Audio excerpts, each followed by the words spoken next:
মাঝখানে একটা like rumour sort of ছিল, ল্যান্ড সেল দেখাতো করে ইমিগ্রেশন থেকে বললো মিউটেশন কপিগুলো অনলাইনে থাকতে হবে। অনেকে চিন্তা করে আমার একটা প্রপার্টি আছে, এটা আমি সেল করে আমি আমার বাচ্চাকে হায়ার স্টাডির জন্য পাঠাবো।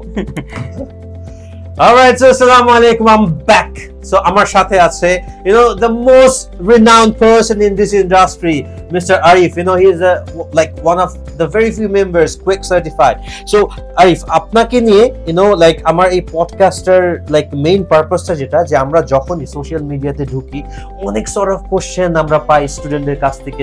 মাঝখানে একটা like রিউমার sort of ছিল যে ম্যাক্সিমাম দেখতাম সবাই ল্যান্ড সেল দেখাতো, তারপরে হুট করে ইমিগ্রেশন থেকে বললো যে ল্যান্ড সেল ঠিক আছে আপনি ডিড অফ এগ্রিমেন্ট শো করছেন, বাট মিউটেশন কপিগুলো অনলাইনে থাকতে হবে। সো এটা নিয়ে অনেক রকমের ডিফিকাল্টিস ফেস করতেছে, এটা নিয়ে যদি একটু ডিটেলসে বলতেন। বিকজ অনেকে চিন্তা করে আমার একটা প্রপার্টি আছে, এটা আমি সেল করে এই টাকাটাতে আমি আমার বাচ্চাকে হায়ার স্টাডির জন্য পাঠাবো, সেটা আসলে কতটা অথেন্টিক?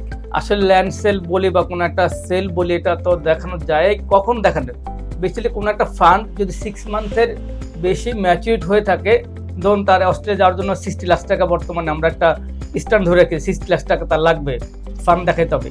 এই ফান্ডটা যদি 6 মান্থের বেশি ম্যাচুরিটি হয়ে থাকে সেক্ষেত্রে কোনো সোর্স অফ ফান্ড দেখানো লাগে না। 6 মান্থে যদি টাকাটা স্টে করে তখন আপনার কোনো একটা সোর্স অফ ফান্ড দেখানো লাগে। যদি এখন অনেকে যেটা দেখাচ্ছে আমরা দেখাই তো ল্যান্ড সেল দেখানোর ক্ষেত্রে যেটা আগে ওরা একটা ব্যাখ্যা দিত ল্যান্ড সেল কবে সেল ইসলামে আমরা ল্যান্ড সেল করতে ডিড করি, ডিড পেপার দিয়ে ওরা আমরা কি করছি এটা জিএস ক্লিয়ার হয়ে গেছে বা জিটি ক্লিয়ার হয়ে গেছে, ইস্টার্ন বিষয় হয়ে গেছে, চলে গেছে।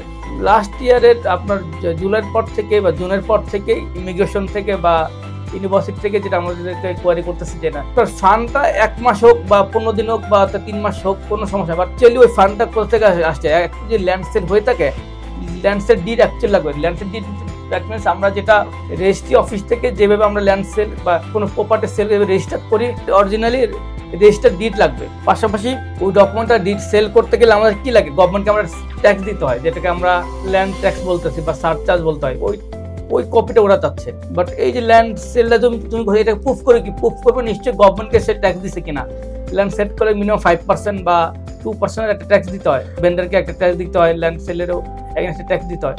এই 2% বা 5% আপনার ট্যাক্স গভর্নমেন্ট ট্রেজারি করে গভর্নমেন্টকে আপনি দিচ্ছেন কিনা, ওই প্রুফ কপিটা ওরা ওই কপিটা প্রুফ করে আসলে অরিজিনালি আপনি ল্যান্ডটা সেল করছেন। পাশাপাশি ওই ল্যান্ডটা আপনার কিনা, আপনার এই জন্য ওরা ভায়ার দলিল চাচ্ছে, ভায়ার ডিড চাচ্ছে। ইভেন হচ্ছে ওই ল্যান্ডটা আপনার বা ওই ল্যান্ডটা আপনার রেকর্ড আছে কিনা, যার কোনো সার্ভে ক্ষতি আমরা চাই অনেক সময়, সার্ভে ক্ষতি প্রুফ করে যে অ্যাকচুয়ালি ওই ল্যান্ডটা আপনার ছিল।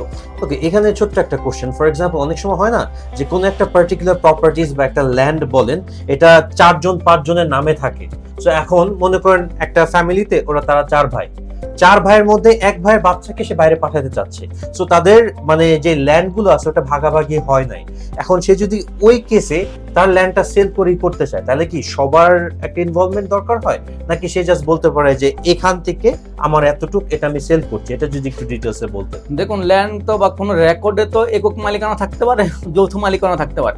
যৌথ মালিকানা যদি হয়, ধরুন সাপোজ রেকর্ডে বা কোনো খতিয়ানে 5 জন মালিকানা আছে 10 ডেসিমেল, মানে 10% মালিক তার আছে, সে তার অংশ কতটুকু 2 ডেসিমেল হতে যদি ভাগ করি 5 দিয়ে, তার যদি 2 ডেসিমেল আছে 2 ডেসিমেল সে বিক্রি করার রাইট রাখে, সে তো পুরোটা বিক্রি করতে পারবে না। ওকে ওকে, নরমালি বিষয় যেতে পারে। তাহলে ডকুমেন্টেশন কি সবারটাই দিতে হবে, টোটাল এই 10 ডেসিমেলেরটাই দিতে হবে নাকি অনলি শুধু টাকা? ওকে, বাট রেকর্ডে সবারটা থাকবে, আপনার অরিজিনাল দলিল হয়তো সবার নাম থাকবে, বা খতিয়ান আমরা দুইটা হয়, একটা হচ্ছে আপনার মিউটেশন খতিয়ান আর একটা হচ্ছে রেকর্ড খতিয়ান মানে সার্ভে খতিয়ান।